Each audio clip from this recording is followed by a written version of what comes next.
பேச்சில் நிதானமும் கவனமும் இருந்தால் குடும்ப உறவுகள் இடையே குதூகலம் பிறக்கும்.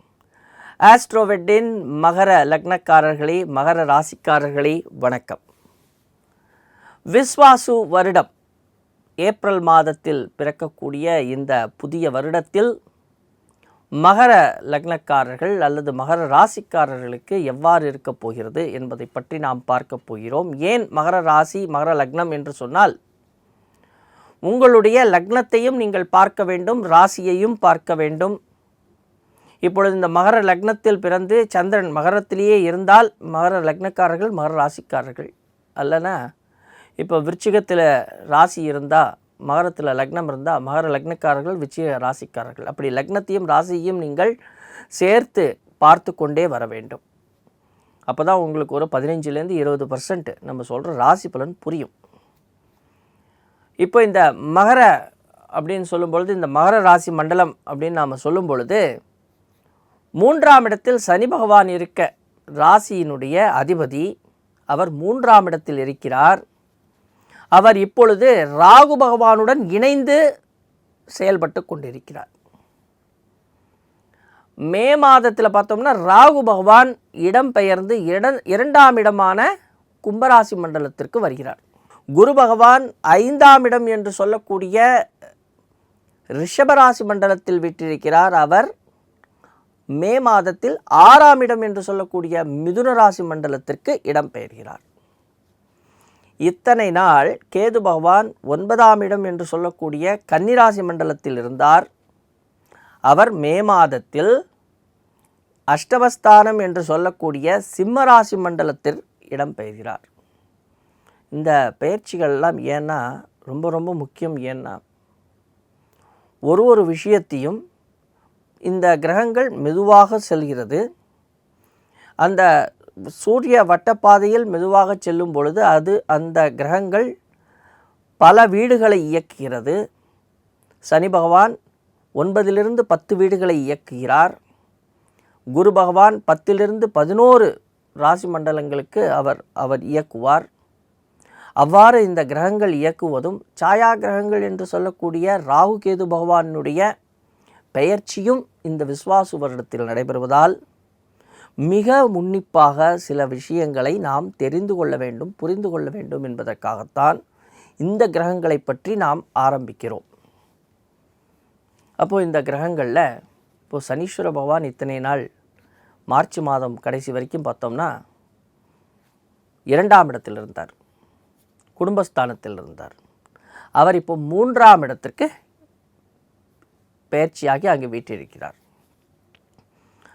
இப்போ இத்தனை நாள் நமக்கு சில தடைகள், பேசும் பொழுது தடைகள், இல்லை இந்த குழந்தைங்க படிக்கும் பொழுது தடைகள் இருந்தது. இதற்கெல்லாம் ஒரு காரணம் நாம் வச்சுட்டு இருந்தோம். ஏழரை சனியுடைய முடிவு காலம், அதனால் இது மாதிரியான ஆட்சி.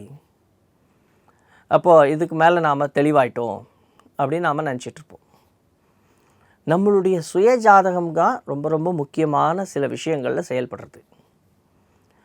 அப்போது சுய ஜாதகத்தில் கிரகங்களினுடைய நிலவரங்கள், அந்த கிரகங்கள் நீங்கள் பிறக்கும் பொழுது எங்கே இருந்தது, இந்த பெயர்ச்சி ஆகும் பொழுது எந்தெந்த கிரகங்கள் உங்களுடைய சுய ஜாதகத்தில் உள்ள கிரகங்களை கடந்து வருகிறது, இது போன்ற விஷயங்களெல்லாம் மிக மிக அவசியமான ஒன்று.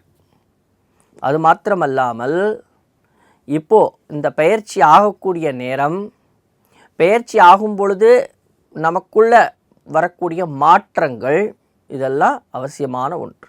இப்போது உங்களை பொறுத்த வரைக்கும் 2ஆம் இடம் என்று சொல்லக்கூடிய கும்பராசி மண்டலத்தை குரு பகவானுடைய பார்வை இருக்கிறது. குடும்ப விருத்தி ஆகும். குடும்பத்தில் குழந்தை இல்லாதவங்களுக்கு குழந்தை பிறக்கும். உங்கள் குடும்பத்தில் திருமணம் ஆகாதவர்களுக்கு திருமணம் ஆகும். குடும்பத்திற்கு ஒரு புதிய வரவு உண்டு. இத்தனை நாள் அலைச்சல், எந்த இடத்துக்கு போனாலும் அலைச்சல்களாக இருந்தது. அந்த அலைச்சல்கள் மே மாதத்திலிருந்து நிவர்த்தியாகி நல்ல ஒரு அயன சயன சுகம் கிடைக்கும். குடும்பத்தோடு இருக்கிறதுக்கான பாக்கியங்கள் கிடைக்கும். குடும்பத்தோடு பயணிக்கிறதுக்கான ஒரு சந்தோஷமான விஷயங்கள் நடைபெறும்.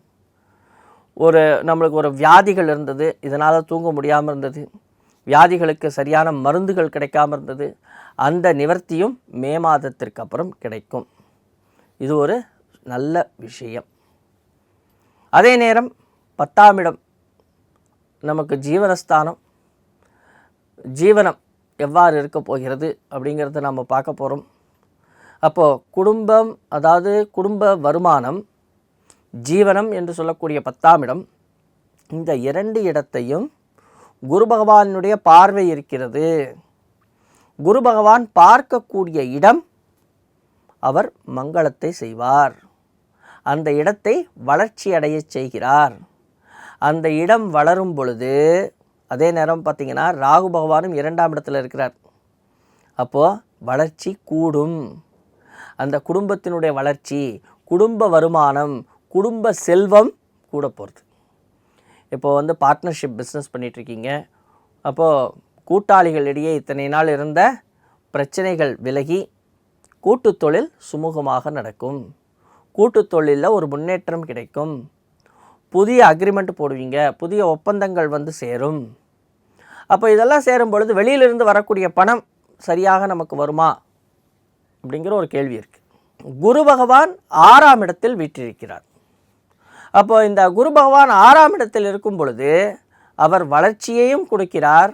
அந்த வளர்ச்சி கொடுக்குற அதே நேரத்தில் அவர் என்ன செய்வார்னா தடங்களையும் தருவார். குரு இருக்கின்ற இடம் பால். அப்போ குரு பகவான் 6ஆம் இடத்திலிருந்து உங்களுக்கு வரக்கூடிய வருமானத்தை தடையும் செய்கிறார். அவர் 12ஆம் இடத்து அதிபதி தானே.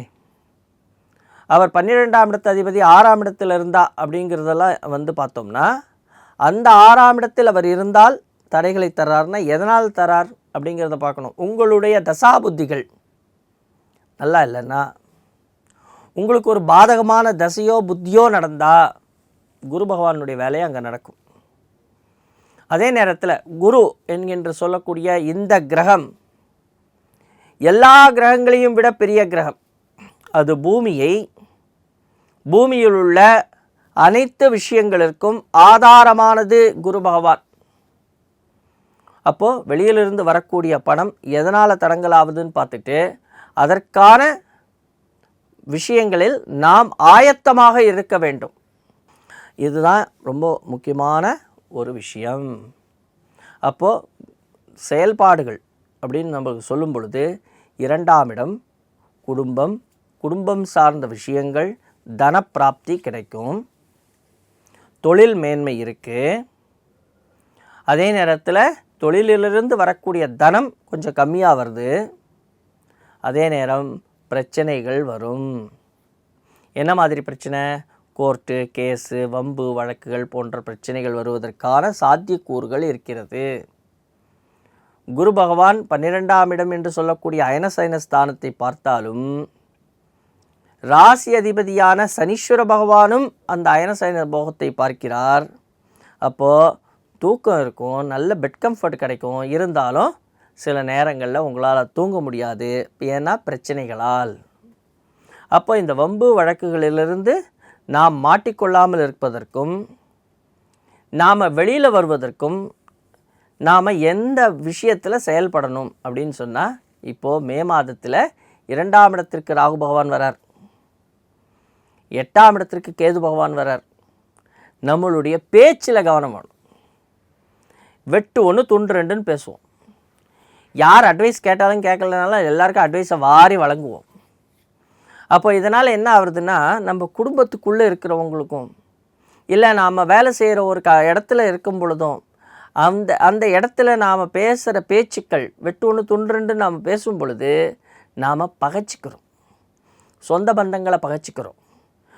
அப்போது நம்மளுடைய செயல்பாடுகளில் கவனம் வேணும், நம்மளுடைய பேச்சில் நிதானம் வேணும். பேசுகிறதுக்கு முன்னாடி யோசித்து பேசணும், பேசினதுக்கு அப்புறம் யோசிக்கக்கூடாது.